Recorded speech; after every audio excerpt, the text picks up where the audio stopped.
30절입니다. 제가 봉독해 올리겠습니다. 마태복음 3장 12절.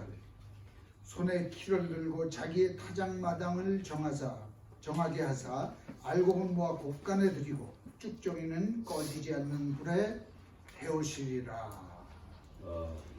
또한 13장 30절입니다. 둘 다 추수 때까지 함께 자라게 두라. 추수 때 내가 추수꾼들에게 말하기를 가라지는 먼저 거두어 불사르게 단으로 묶고 곡식은 모아 내 곳간에 넣으라 하리라. 아멘. 이제 김동 목사님 나오셔서 알곡신자 이런 제목으로 우리에게 은혜 말씀을 전해 주시겠습니다.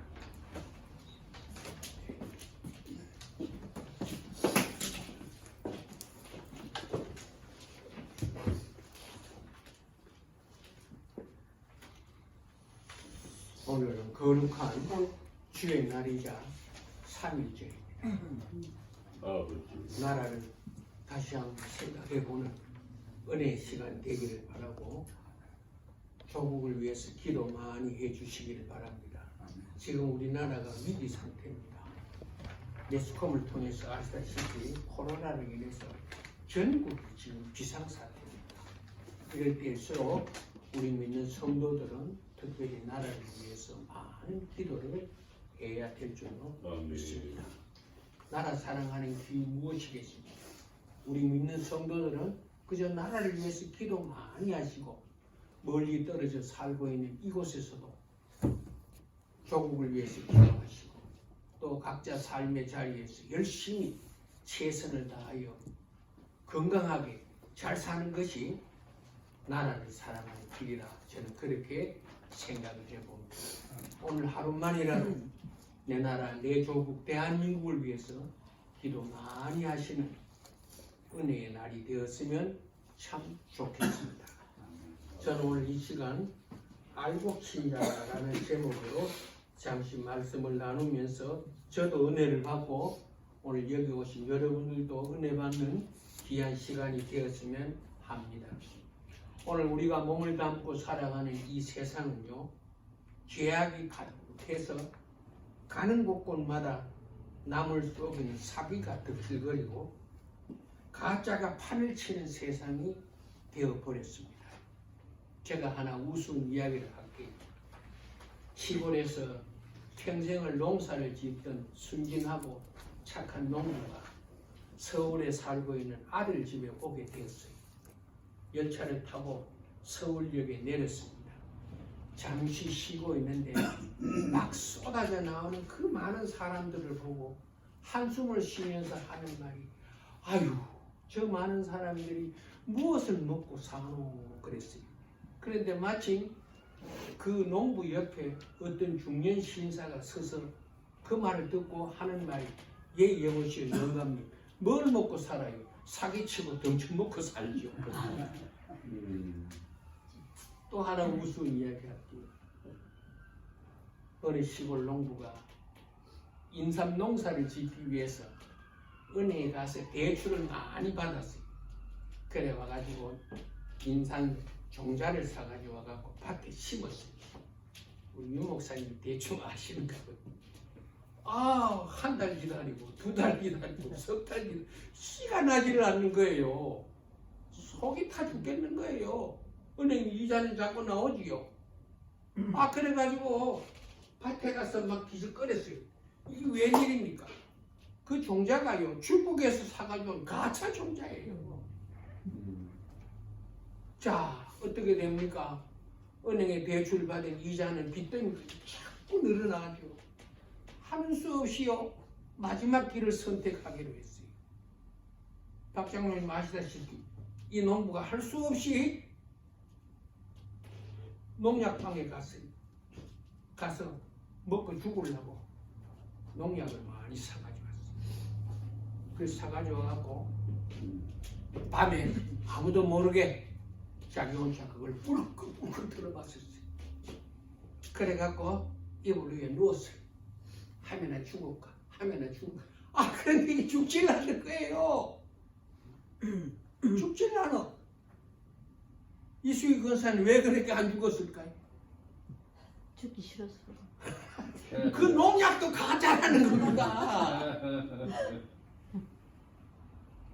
가짜 세상. 웃지 못할 이야기지만 오늘의 삶의 현장의 한 단면을 이야기해 주는 그런 내용이 아닌가 그렇게 생각을 해봅니다.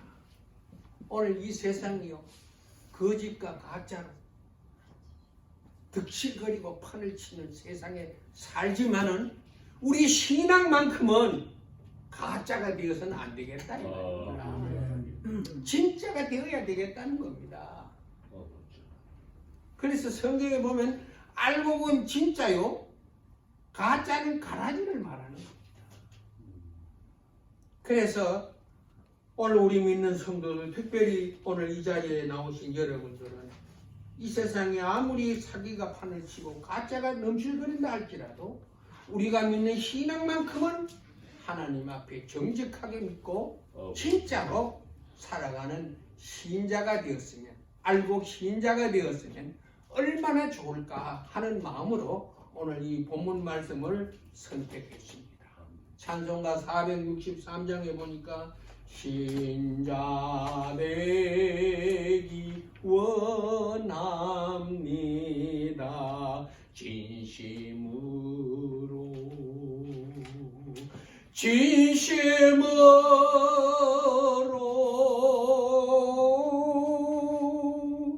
알고 되기 원합니다.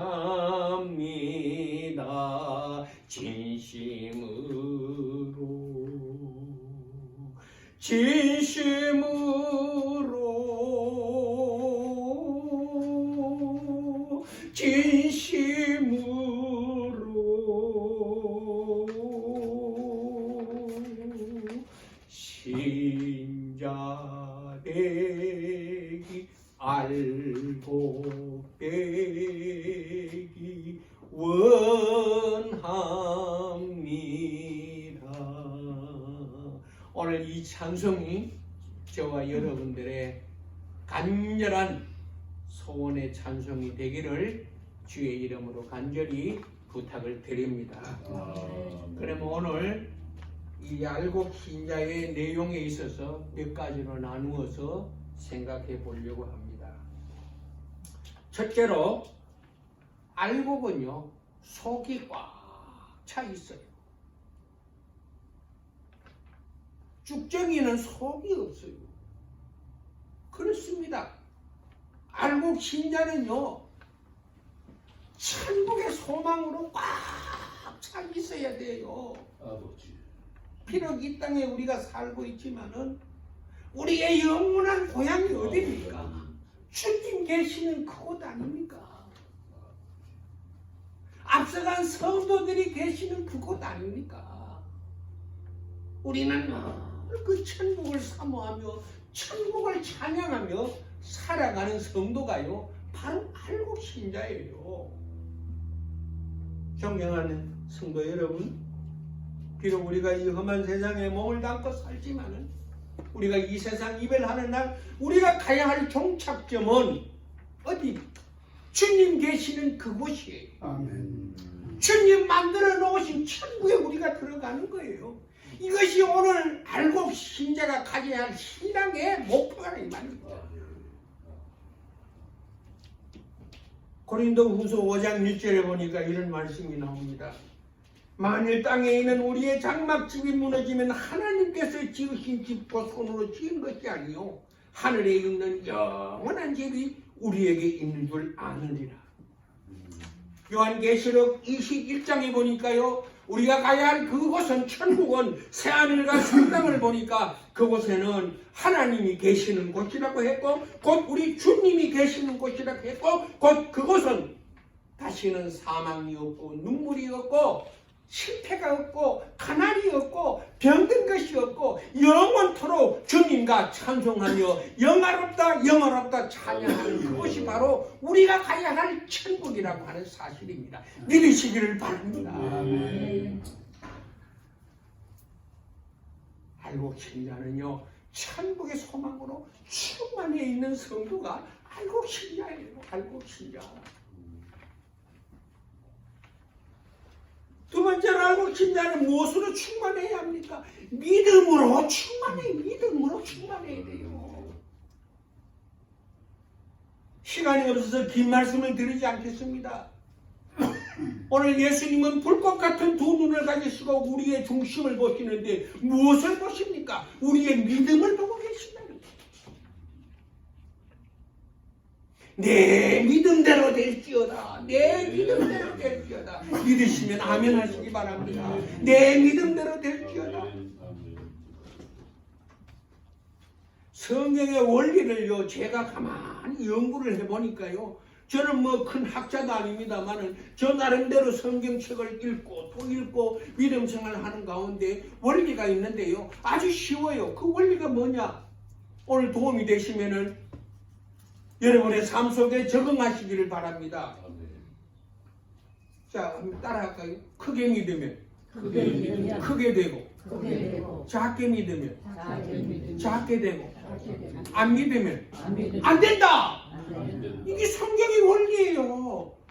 우리 주님이 우리에게 요구하시는 거예요. 내 믿음대로 될지어다. 크게 믿으면 크게 돼요. 내가 지금은 비록 어렵지만은 주님은 나를 더 크게 쓰실 것이다. 나는 믿습니다. 그대로 되는 거예요. 내가 지금 육신이 불편하지만 주님 나의 건강을 책임져 주시고 나도 남과 같이 건강을 회복되어질 줄로 믿습니다. 아, 그대로 되는 거예요. 마태복음 8장에 보니까 백부장이 예수님께 나와서 자기 하인이 중풍병자에 걸렸는데 이 하인이 병 낫기를 간청했습니다. 예수님께서 백부장의 믿음을 가만히 보니까 아주 믿음이 좋아 커. 내 믿음대로 될지어다. 그 즉시로 하인의 병이 낫았습니다. 그게 성경의 말씀이에요. 절대로요, 우리가 믿는 하나님, 나의 구주가 되시는 예수님의 능력을 제한하지 마시고 나는 믿습니다. 그 믿음을 붙잡고 주님 앞에 담대히 나아갈 때 내 믿음대로 될지어다. 할렐루야. 아멘. 놀라운 역사가 일어나게 될 줄로 믿습니다. 할렐루야. 믿음 충만하시기를 바랍니다. 이것이 바로 알곡 신자예요. 또 우리가 충만해야 할 것이 무엇입니까? 성령님으로 충만하시기를 바랍니다. 우리가 신앙생활 잘하는 것도 내 의지대로 되는 것이 아니에요. 내 결심 갖고 되는 것이 아니에요. 성령님의 능력이 나를 붙잡고 있어야 될 줄로 네. 믿습니다. 우리가 기도 생활을 하는 것도요, 내 힘으로 하려고 못해요. 성령님이 나를 도와주셔야 돼요. 성령님이 나를 붙잡고 계셔야 돼요. 다시 한번 말씀을 드립니다. 스가랴서 4장 6절에 이는 힘으로도 되지 않고 능으로도 되지 않냐고 네. 오직 나의 신으로만 되느니라. 할렐루야. 아멘. 찬송 생활 많이 하는 것도 내 능력으로 하려고만 못해요. 성령님의 도우심이 있어야 돼요. 성령님의 능력이 있어야 될 줄로 믿습니다.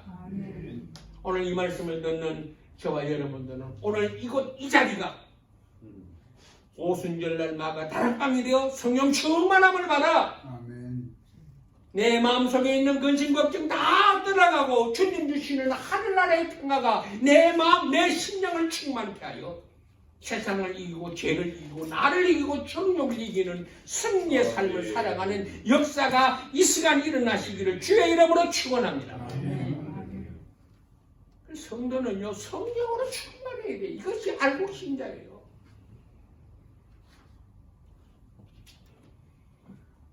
은혜가 풍성한 하나님은 믿는 자 한 사람 한 사람. 그만합시다. 시간이 없었어. 그런 찬송을 불러보세요. 힘이 생깁니다. 왜 절망하십니까? 왜 낙심하십니까? 왜 눈앞에 있는 현실만 보고 나는 끝장났다라고 왜 내 스스로 아버지. 결론 짓습니까?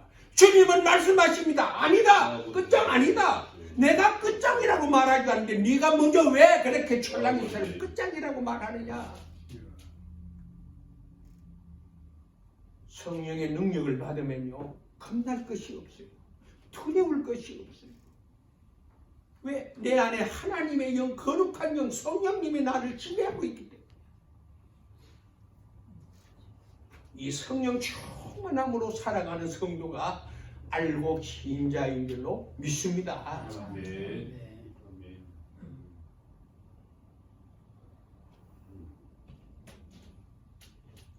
두 번째로 알곡 신자는요 겸손해요. 가을에 되면은 추수 때가 되면은 알곡은요 전부 다 머리를 숙이고 있어요. 이렇게 들에 나가면 알곡 신자는 머리를 이렇게 숙이고 있고, 그 다음에 쭉정이는요 이상하게 머리를 빡 때려 쳐들고 있어요. 존경하는 성도 여러분, 우리는 주님 앞에 늘 겸손하게 살아야 합니다. 나 같은 죄인 용서함 받아서 주 앞에 옳다 묻으면 내가 뭐 잘났어, 내가 무슨 의가 있어서 그렇게 된 것이 아니라 이것은 전적인 하나님의 은혜요, 하나님의 사랑으로 나를 뒤집어 버렸다 이 말이에요. 그렇기 때문에 나는 주님 앞에 겸손하게 그렇게 살아야 돼요. 주님 앞에뿐만 아니라 사람 앞에서도요 정말로 알곡 신자라면요 나보다 남을 낮게 여기는 이런 마음을 가지고 살아야 이것이 알곡 신자예요. 어디를 가서든지 인정받는 신자가 된다 이 말씀입니다. 야고보서 4장 6절에 보니까 이런 말씀이 나옵니다. 하나님이 교만한 자를 물리치시고 겸손한 자에게 은혜를 주시느니라.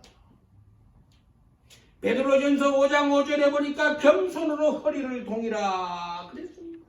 하나님이 교만한 자를 대적하시되 겸손한 자들에게는 은혜를 주시느니라 그랬습니다.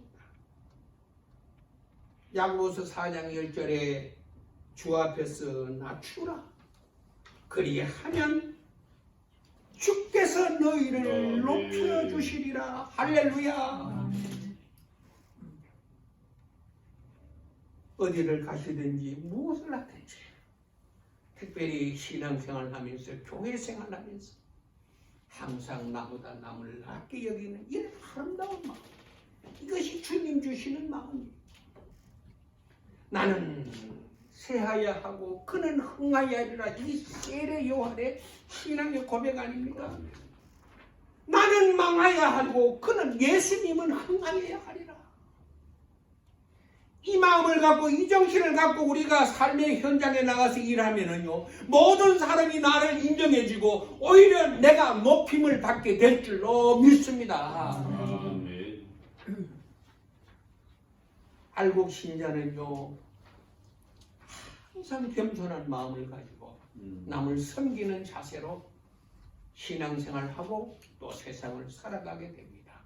반대로 가라지는요 고개를 바짝 들고요 남을 없이 여기고 살아. 그런 사람이 존경받겠습니까? 안 받습니다. 인정받을 수 없어요. 주님 앞에서도 인정 못 받아요. 존경하는 성도 여러분, 우리가 날마다 주님 앞에 제사함을 받은 은혜를 기억하면서 겸손한 신앙을 가지고 하나님을 섬기고 이웃을 섬기고 교회를 섬길 때에 오히려 내가 존경받는 자가 된다는 사실을 기억하시기를 바랍니다. 저는 찬송가 303장에 나오는 3절에 나오는 그 찬송의 가사를요 늘 음미하면서 살아갑니다. 하늘을 두루마리 삼고 바다를 먹물 삼아 하늘은 하나님의 사랑을 기록하고 기록해서 다 기록할 수 없는 이 만극하신 하나님의 이 사랑, 내가 이 작은 입술로 무엇으로 표현하리요? 이 은혜를 생각하니까 하나님 아버지 너무너무나도 고맙고 감사합니다. 너무너무나도 고맙고 감사합니다. 이 신앙 고백 가지고 항상 낮은 자의 자세로 살아가게 될 줄로 믿습니다. 네. 부디 교만하지 마시고 이민생활 속에서도요 절대로 교만하면요 원수가 많이 생기고요 나의 앞길에 어둠의 그림자가 비칩니다. 그저 남을 낮게 여기세요. 특별히 이 신앙생활 교회 생활에서요 겸손하게 살아가시길 바랍니다. 이것이 바로 알곡 신자가 가져야 할 삶의 본분이 아닌가 아멘. 저는 그렇게 생각을 해보게 됩니다. 아멘. 겸손한 자에게 하나님은 은혜를 주시되 더 많이 주시고 풍성하게 주실 줄로 믿습니다. 아멘. 세 번째로 알곡과 죽정이를 구별하는 방법이 있어요. 퀴즈를 해보면 알아요. 우리 이수기 권사님 퀴즈를 해보셨어요? 모르시지요? 사모님 아세요? 시골에 가면은요 이제 추수를 다 해갖고 그 다음에 이제 바람에 이래 하면은 알곡은 앞에 뚝 떨어지고 쭉저기는 바람에 날려 전부 날아가 버립니다.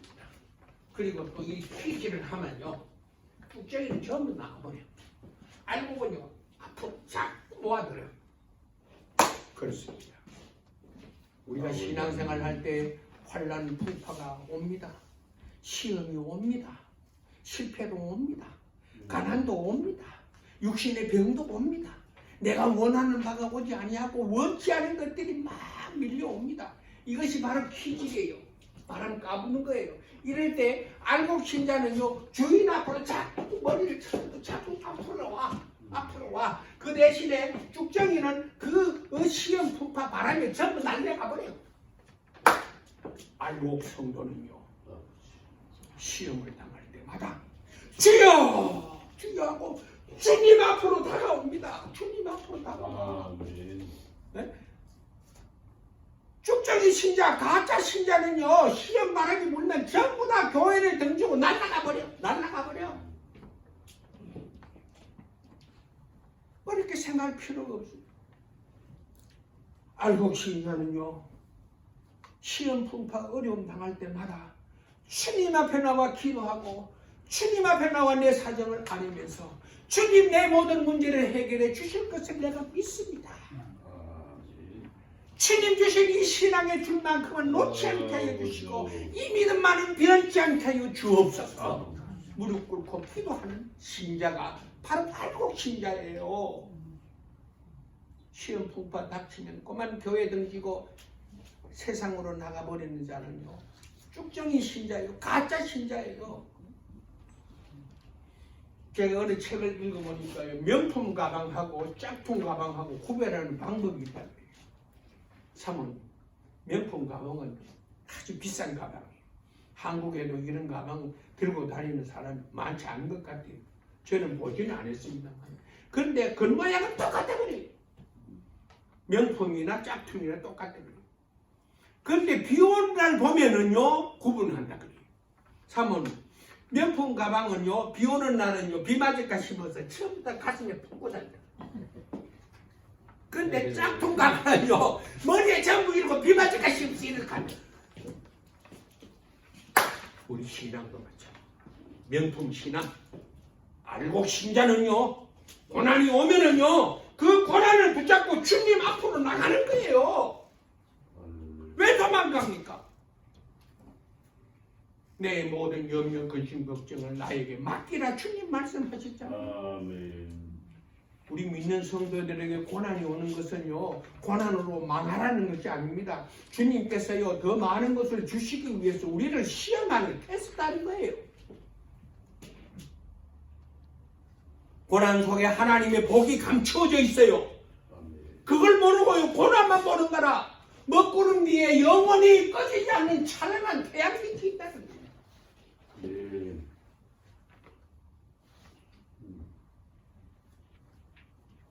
우리는 고난당할 때마다 하나님을 원망하거나 왜 나에게 이러한 고난이 오느냐고 낙심하고 좌절할 것이 아니라 주여 감사합니다. 무슨 복을 주시려고 저에게 이 고난을 주십니까? 아버지. 따라합시다. 이 고난을 이 고난을 이길 수 있는 믿음을 주시옵소서.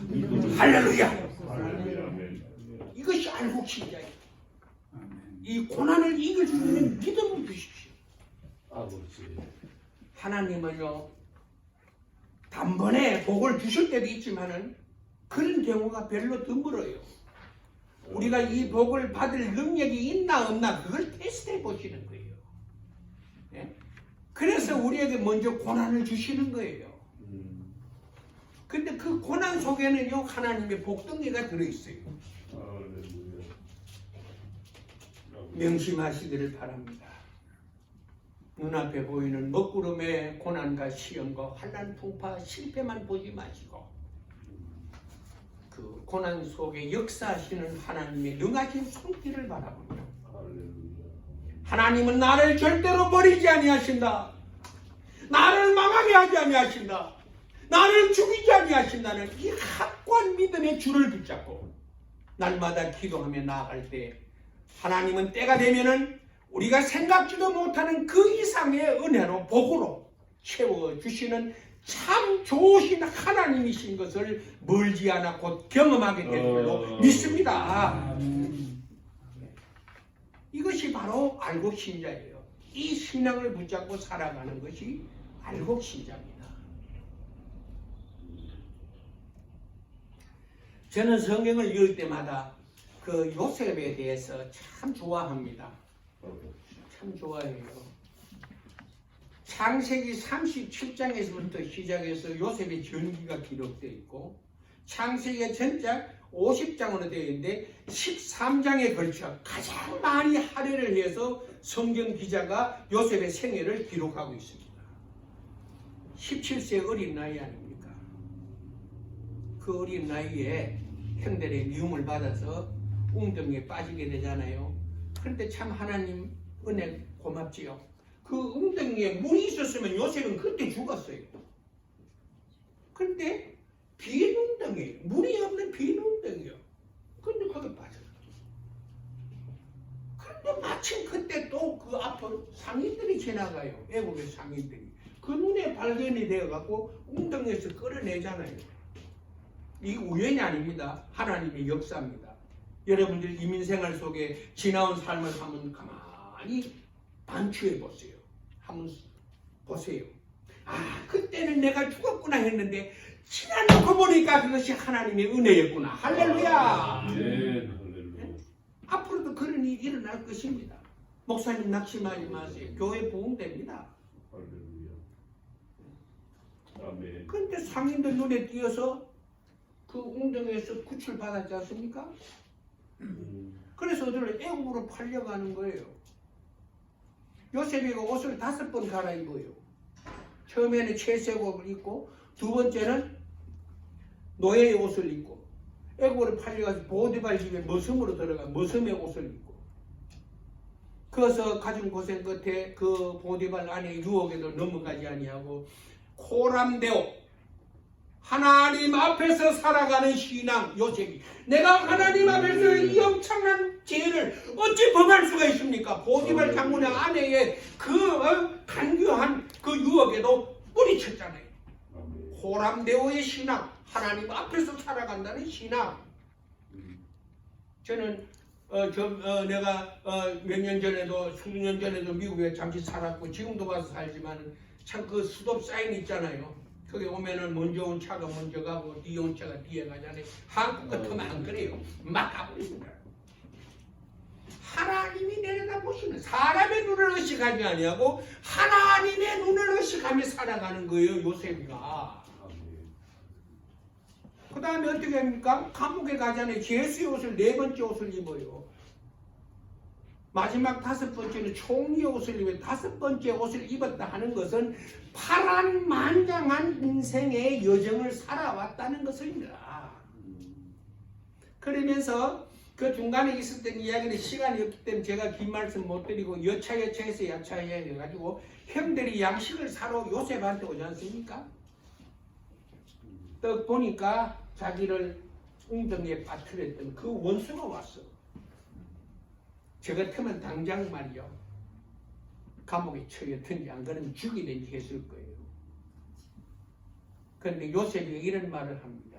나를 애굽에 판 사람은 당신이 아니요 하나님이십니다. 할렐루야. 네, 아버지. 그 다음에 또 중간에 있었던 이야기는 제가 또 생략합니다. 아버지 야곱이 죽고 난 다음에요 70일 장사를 합니다. 70일 장사 보통 일 아닙니다. 70일 동안 장사를 하는 거예요. 장례식을 치렀어요. 그리고 난 다음에 형들이 요셉 앞에 가서 벌벌 떱니다. 아버지가 죽었으니까 이제 우리를 죽이잖아 했는데 요셉이가 이런 말을 합니다. 하나님은 악을 선으로 바꾸사 하나님은 오늘의 이 날을 있게 하기 위해서 당신들로 하여금 나를 팔게 했고 웅덩이에 빠뜨리 했고 또 보디발 장군 위에 무슴으로 살았고 거기에서 환관장을 만나서 바로의 꿈의 해몽을 해가지고 내가 다시 애굽의 총리가 되어서 총리 옷 5가지의 옷을 입는 동안 이 모든 과정이 하나님의 섭리였다. 하나님의 섭리였다. 형님들이여 두려워하지 마소서. 참 요셉의 신앙은요 읽으면 읽을수록 우리의 옷깃을 여미게 하고요 오늘은 나의 무디워진 신앙을 다시 일깨워주는 그런 한 장면이 아닌가 저는 그렇게 생각을 해봅니다. 존경하는 성도 여러분 문제가 있습니까? 어려움이 있습니까? 지나간 밤에도 주님 앞에 무릎 꿇고 눈물 흘리면서 기도한 적이 있었습니까? 아버지. 내 곁에 주님이 계심을 믿으시기를 바랍니다. 할렐루야. 지금은 내 눈앞이 캄캄할지만은 항상 하나님은 합력하여 선을 이루시는 하나님이시기 때문에 현재의 고난은 잠깐이요 앞으로 다가올 하나님의 영광은 영원함이라고 하는 이 약속의 말씀을 굳게 붙잡고 승리하는 삶을 할렐루야. 살아가시기를 바랍니다. 아멘, 아멘. 내 삶 속에 일어나고 있는 크고 작은 모든 일들이 우연이나 저절로 일어나는 일이 아니라 하나님의 계획 속에서 하나님의 섭리 속에서 이루어져 나가고 있음을 믿으시기를 바랍니다. 할렐루야. 지금은 내가 알 수 없습니다. 그러나 하나님은 항상 합력하여 선을 이루신다는 사실을 믿으시고 아멘. 믿음의 줄을 놓지 마시고 기도의 줄을 놓지 마시고 찬송의 줄을 놓지 마시고 담대히 주님을 바라보고 앞으로 나아가는 믿음의 삶이 되시기를 주의 이름으로 축원합니다. 할렐루야. 이제 말씀의 결론을 맺으려고 합니다. 알고 신자는요 성령으로 충만하고 믿음으로 충만하고 천국의 소망으로 충만하고 할렐루야. 항상 나보다 남을 낮게 여기고 주님 앞에 겸손의 허리를 메이고 주님 의지하고 주님 바라보고 살아가는 성도가 바로 알고 신자임을 명심하시기를 바랍니다. 절대로 포기하지 마십시오. 낙심하지 마십시오. 절망하지 마십시오. 나는 끝났다는 말을 하지 마십시오. 하나님은 나를 향하여 아니다 라고 말씀하십니다. 이 말씀을 들으십시오. 기도 많이 하십시오. 어떤 분은 기도하라 나는 기도 못해 하는데 제가 기도 대신에 다른 방법을 말씀드릴게요. 이 찬송은요 곡조가 붙은 기도입니다. 기도는 곡조가 없는 찬송입니다. 그러니까 기도 못하시면 찬송을 많이 하십시오. 이 찬송이 바로 기도예요. 찬송만 해. 길 가면서도 찬송하시고 일하시면서도 찬송하시고 찬송하세요. 내 모든 시험 무거운 짐을 주 예수 앞에 아뢰이며 이런 찬송을 많이 하시면 그것이 바로 기도예요. 어려움이 있을 때마다 하늘의 소망, 천국의 소망을 붙잡고 나도 이제 멀지 않아 천국으로 간다는 그 소망을 붙잡고 오늘의 어려움을 극복해 나가시길 바랍니다. 장로님 이제 멀지 않아 우리 천국에 갑니다. 할렐루야. 근사님 만날 그날을 기약하며 아멘. 오늘의 외로움과 오늘의 어려움을 극복해 나가는 아멘. 승리의 삶이 되시기를 바랍니다. 아멘. 또 오늘 우리 유희상 목사님 형님이 주님의 부르심을 받았어요. 육신적으로는 슬픕니다. 그러나 우리가 영적으로 생각해 본다면 지금 하나님 보좌 우편에 오늘 우리 드리는 이 예배를 내려다 보시고 계십니다. 이상아 울지 마라. 너도 이제 멀지 않아. 나에게 올 거야. 그때 우리 만나자. See you again. 오 할렐루야. 아멘. 이 믿음을 붙잡고 오늘의 아멘. 슬픔을 극복하시기를 목사님 주의 이름으로 부탁드립니다. 아멘. 기도하겠습니다. 하나님 아버지 아버지. 힘